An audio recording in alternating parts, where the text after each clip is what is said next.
నోరు బారేసుకునే వాళ్ళు, బలహీన వర్గాలని చులకనగా మాట్లాడే వాళ్ళు తెలుగుదేశం పార్టీకి వద్దు, మాకు అక్కర్లేదు సార్. బలహీన వర్గాలంటే చులకన భావంతో ఇష్టానుసారం దళితులను దూషించే వాళ్ళు వాళ్ళకి మా పార్టీలో స్థానం ఉండదు. మేము ఇవాళ అతను ఆ రకంగా వెళ్ళినందుకు మేము సంతోషిస్తా ఉన్నాం. రెండోది ఇంకోటి కూడా చెప్పాలి సార్, మాట్లాడితే నా వ్యాపారాన్ని త్యాగం చేశా, ఇవాళ లోకేష్ గారి గురించి మాట్లాడుతూ ఉన్నాడు ఈయన. నువ్వేమన్నా హెరిటేజ్ త్యాగం చేసావు, నేను నా ట్రావెల్స్ త్యాగం చేశానని చెప్పి. ఏం త్యాగం చేశాడండి ఈయన? మాకు తెలుసు. ఆ రోజున ఆయన బస్సుల్ని ఈయన గారు ఫైనాన్స్ తీసుకుని ఇన్స్టాల్మెంట్ లో కట్టకపోతే శ్రీరామ్ ఫైనాన్స్ వాళ్ళు బస్సుల్ని సీజ్ చేస్తా ఉన్నారు. ఈయన దగ్గర బస్సులు ఎక్కడ ఉన్నాయి సార్ తిప్పటానికి? అన్ని కూడా ఫైనాన్స్ కంపెనీ వాళ్ళ చేతిలో ఉంటే నేనేదో నా వ్యాపారాన్ని త్యాగం చేశాను, నా వ్యాపారాన్ని వదులుకున్నాను నా రాజకీయం కోసం, పార్టీ కోసం అనేదో పెద్ద త్యాగమూర్తిగా మాట్లాడతాడేంటి? నిజం కాదని చెప్పనండి. శ్రీరామ్ ఫైనాన్స్ వాళ్ళు బస్సులు తీసేయలేదా చెప్పనండి. వాళ్ళ ధైర్యం ఉంటే రమ్మనండి, బయటకు తీమనండి. శ్రీరామ్ ఫైనాన్స్ దగ్గర ఇవాళకి ఆ కేసులు నడుస్తా ఉన్నాయి కోర్టులో. ఇవాళ ఎన్ని బ్యాంకులు కొట్టారు? బస్సులన్నీ శ్రీరామ్ ఫైనాన్స్ వాళ్ళు ఎత్తుపారేంటి? ఆ నిమిషం ఈయన గారు వ్యాపారం క్లోజ్ చేసిన రోజుకి శ్రీరామ్ ఫైనాన్స్ వాళ్ళకి ఈయన గారు ఇన్స్టాల్మెంట్లు కట్టకపోయేసరికి బస్సుల్ని సీజ్ చేసే కొన్ని బస్సులు ఆల్రెడీ సీజ్ చేశారు, మిగతా కూడా సీజ్ చేసే పరిస్థితిలో ఉన్నారు. ఇక రేపు నుంచి అలాగూ నా వ్యాపారం మొత్తం కూడా స్తంభించిపోతోంది. బ్యాంకుల వాళ్ళు కానీ శ్రీరామ్ ఫైనాన్స్ వాళ్ళు నా బస్సులను ఎత్తుకెళ్ళిపోతారు. కాబట్టి ఇది ఏదో ఒక రకంగా దీన్ని కూడా మనకి అడ్వాంటేజెస్ గా మార్చుకుందాం అని చెప్పి ఈ త్యాగమూర్తి అవతారం ఎత్తి ఈ సాక్రిఫైస్ కలరింగ్ ఇచ్చాడు ప్రపంచం మొత్తానికి ఆయన గారు. ఆయన మామూలు మనిషి. ఇటువంటి డ్రామాలు, ఇటువంటి జిమ్మిక్కులు చాలా చేస్తూ ఉంటారు ఆయన. కాబట్టి ఇదేదో పెద్ద సాక్రిఫైస్ కూడా కానే కాదు. ఆయన వ్యాపారాన్ని ఆయన రాజకీయం కోసం వదులుకోలేదు.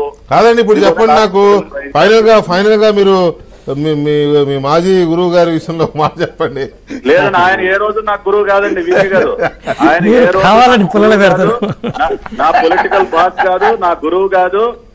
మేము మా పార్టీ స్థాపించిన దగ్గర నుంచి మా కుటుంబం తెలుగుదేశం పార్టీ. ఆయన అది ఓకేనండి, తెలుగుదేశం పార్టీ అని కాదనట్లా. కానీ మీరు ఎప్పుడు వారి ఆఫీసులోనే అక్కడ ఉండి ఇప్పుడు కాదులేండి, చాలా కాలం క్రితం. సరే ఓకే, అది కూడా వదిలేయండి. అది కూడా లేదు. ఇప్పుడు అయితే నేను అనేది ఏంటంటే ఆఫీస్ కాదు, అది పార్టీ కార్యాలయం. పార్టీ కార్యాలయంలో పార్టీ ప్రధాన కార్యదర్శిగా అక్కడ ఉన్నాను కానీ ఆయన ఆఫీస్ లో ఉండాల్సిన అవసరం నాకేంటండి? ఓకే. అయితే ఇప్పుడు సగం జిల్లా ఖాళీ అయిపోతుంది 60% అన్నారు ఒక పాయింట్. తర్వాత ఇప్పుడు మరి ఆయన ఎంపీగా ఆయనే ఫైనల్ 3 టికెట్లు 3 or 4 అసెంబ్లీ టికెట్లు అడిగారంట జగన్మోహన్ రెడ్డి గారిని. ఆయన ఎంపీ టికెట్ అడిగారంట. అంటే జగన్మోహన్ రెడ్డి గారి పరిస్థితి ఇప్పుడు ఎలా అయిందంటే అందరికీ మార్చేద్దన్నాడు. ఇప్పుడు నాని గారు పెట్టే కండిషన్ ప్రకారం 4 అసెంబ్లీ టికెట్లు ఈయన అడిగిన వాళ్ళకి ఇవ్వాలన్నమాట. ఇప్పుడు ఎవరిది అక్కడ అప్పర్ హ్యాండ్ అవుతుంది? 60% ఖాళీ అంటా ఉన్నారు ఆయన.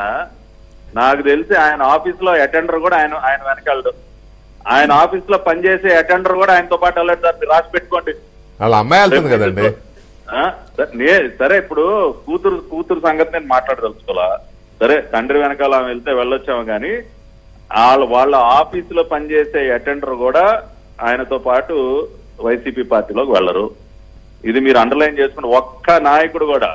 ఇప్పుడు ఎందుకు సార్ 2 రోజుల నుంచి డ్రామా నడుస్తా ఉంది. ఏదైనా కేసీఆర్ భవన్ ఎదురుకుండా కొన్ని వేల మంది వచ్చేసి సార్ ఏంటి సార్ మీకు ఇంత అన్యాయం జరిగింది అయ్యో బాబు అని చెప్పేవారు. కనీసం 10 మంది లేరు అక్కడ. 10 మంది లేరు. తీమనండి అక్కడ.